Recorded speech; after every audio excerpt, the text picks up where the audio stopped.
ډېر افسوس ده په دې موږ په حال باندې نن مسلمان دغه ځای ته رسېدلي چې کفار موږ ته پیغور راکوي. بله ورځ به مې د جرمني د مشر بیان اورېدلی چې مسلمانو ته د پیغور په شکل دا دوه خبرې وکړې چې مسلمانانو تاسو وایئ چې زموږ دین د امن او د سکون دین ده، ولې په خپل منځو کې جنګونه کوئ؟ دوم تاسو مسلمان دا وایئ چې زموږ رازق الله د الله روزي راکوي، بیا ولې موږ تنګ کړي یو چې خپل وطنونه پرېږدئ د کفارو ملکو ته راځئ؟ نن د دغه کیمپ په څومره کسان تللي یوروپ ته، کیمپ په کیمپ خلک روان دي د یوروپ په طرف باندې چیجو ته ځي، هغه کافر ته ورځي چې هغه پیغور د خپل دین ورکوي، دی دین پرېږدي خو هلته روان ده.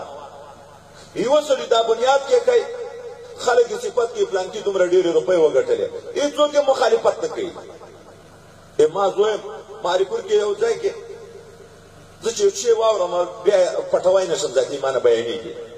وامې ورته چې دغه جومات نه په دوو جمعو کې 80 نفره هلکان لاړل،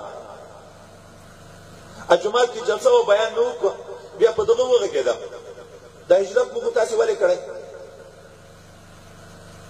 دا موږ تاسې ټول مهاجر ناست دي دلته، روسیانو یا کمونیستیانو څوک د جومات نه منې کړي وو چې لمونځ به نه کوي،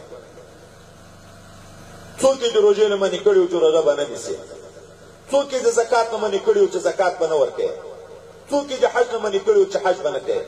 ولې راغلو دا سپین ږیري خو خبر دي دا ځوانان خو دلته پیدا دي، خو چې کافر راغی موږ وډار شو چې اوس یې زور نشته، آینده کې خدای نه خسته داسې نه وي چې بیا یې موږ نسل خراب کړي، بیا به څوک لمانځه ته نه پرېږدي، روژو ته به یې نه پرېږدي، ګمراه به یې کړي.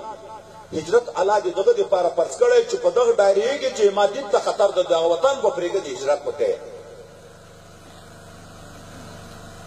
مهاجر چاته وي؟ المهاجر من هجر ما نهى الله عنه، چې هغه ګناه پرېږدي چې الله منې کړی یې تر وطن پرېښودلو ته مهاجر نه وي، وطن خو کفار هم پرېږدي، دا د یوه ملک نه بل وطن ته چې لاړ شي موږ تاسې په راډیو کې اورو هغو ته مهاجر دی ویلي که نه ویلي؟ په شریعت کې دغه ته مهاجر نه وي، مهاجر هغه ده چې ګناه پرېږدي. که وطن دې په دغه پرېښی چې هلته د کفارو نه خطر ده، هم اسلامي ملک پلارو نیکه تر 1400 تاریخ د اسلام لرو، خو ډارېدو په خپل نسل باندې چې موږ نسل به خراب شي. اوس یو کافر ملک ته وروان یو چې هغه دهري د اتفاقي مسلمان ملک نه، دهري ملک ده، په کوم دین روا ده دا ورته. ایمانه کله کله څوک پوښتنه وکړي دا مهاجرو چې د بار بار خبره شي چې موږ هجرت خو به نه خرابېږي چې بېرته ځو وطن ته، داسې بزرګ ده. دلته پوښتنه کوي چې هجرت خو به نه خرابېږي چې بېرته وطن ته لاړ شم، خو چې یوروپ ته جرمني ته لندن ته روان بیا پوښتنه نه کوي چې ما هجرت خو به نه خرابېږي. مسلمانو دا سپین ږیري ګورئ مسؤول یې، داسې نه ده چې الا بلا به ګردنې ملا، عالم مسؤول د دیني بیان به درته کوي، په دین به مه خبروي، د قوم مشر مسؤول ده د کشرانو به اداره کوي.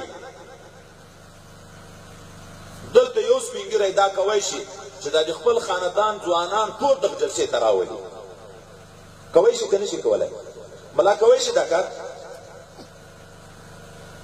خو سپین ږیری ځان مکلف نه بولي، ځان خلاص بولي، پروت په خپله بستره کې ده، زوی چیرې ده، معلومات نشته، پوښتنه هم نشته.